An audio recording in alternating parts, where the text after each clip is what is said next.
ओंकार स्मरण।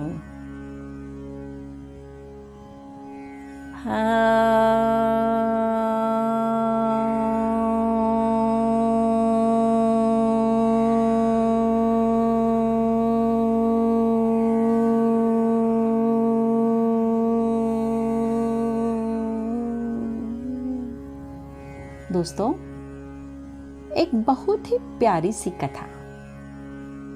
शीर्षक है खर्च के 4 पहलू।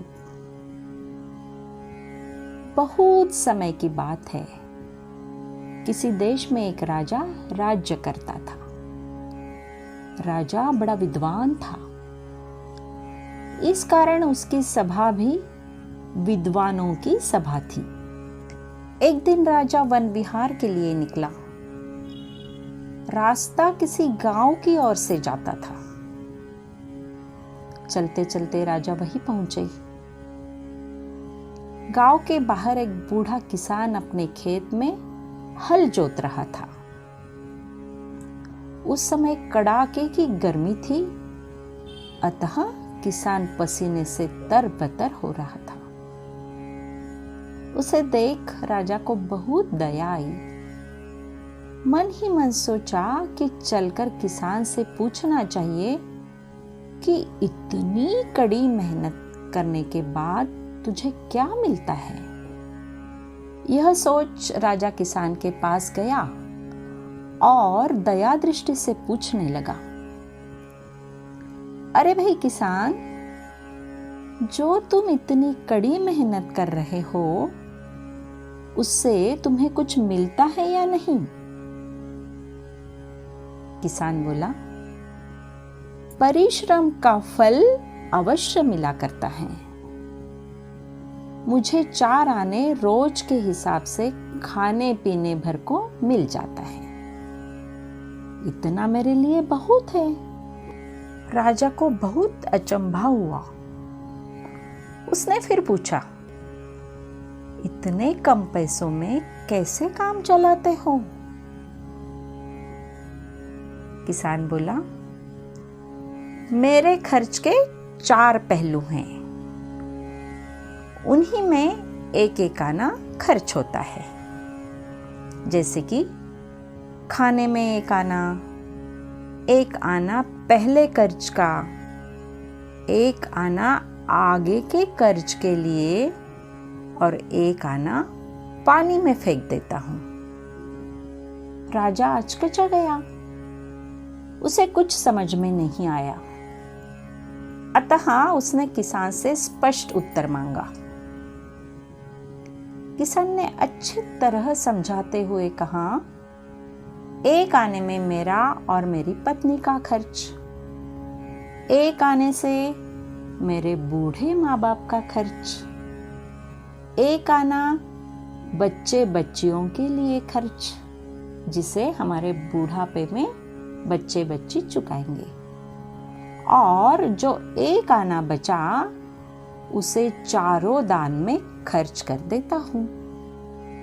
किसान की समझदारी से राजा बहुत खुश हुआ और कहा कि हे किसान भाई, तू इस रहस्य को किसी से न कहना, जब तक कि तू यहाँ के राजा का मुख 1000 बार न देख ले, नहीं तो तुझे फांसी दी जाएगी।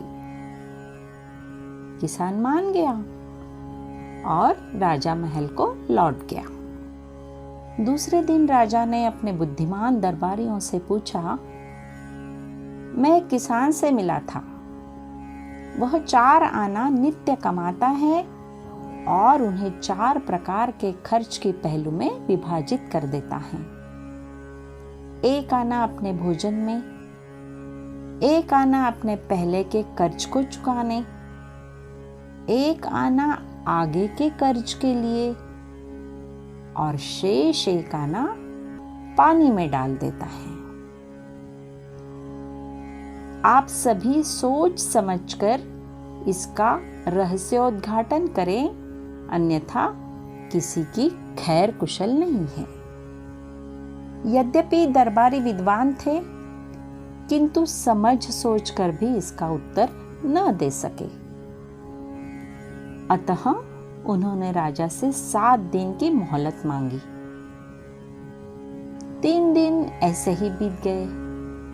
दरबारी कुछ समझ न सके कि इस प्रश्न का उत्तर क्या है। भाग्य से वे किसान की खोज में उसी खेत में जा पहुंचे जहां वह काम कर रहा था।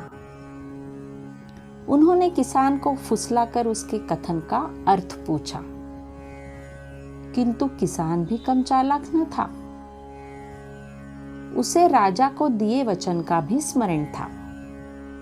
अतः उसने कहा कि वह भला किस तरह उस प्रश्न का उत्तर बता सकता है। किंतु यदि वे उसे 1000 ऐसे स्वर्ण मुद्राएं दे जिन पर राजा का चित्र अंकित हो, तो वह उन्हें उत्तर बता सकता है। दरबारियों ने तुरंत थैली उसके सामने कर दी। किसान ने उन मुहरों को उलट पुलट कर ध्यान से देखा और प्रश्न का उत्तर बता दिया। दरबारी प्रसन्न चित्त से राजा के पास गए और सही उत्तर बता दिया। राजा समझ गया कि हो न हो दाल में कुछ काला है। अवश्य ही किसान ने इनकी मदद की है। अब क्या था? राजा ने किसान को पकड़ मंगाया। पूछने पर किसान हाथ जोड़कर बोला, हजूर, मैंने प्रतिज्ञा भंग नहीं की है, क्योंकि दरबारियों द्वारा प्राप्त सहस्त्र सुवर्ण मुद्राओं में सहस्त्र बार आपका अंकित मुख देखकर ही मैंने उनको प्रश्न का उत्तर दिया है। राजा किसान की चतुराई को देख बहुत प्रसन्न हुआ और उन्होंने उसे यथेष्ट धन धान्य देकर वापिस भेज दिया। धन्यवाद दोस्तों।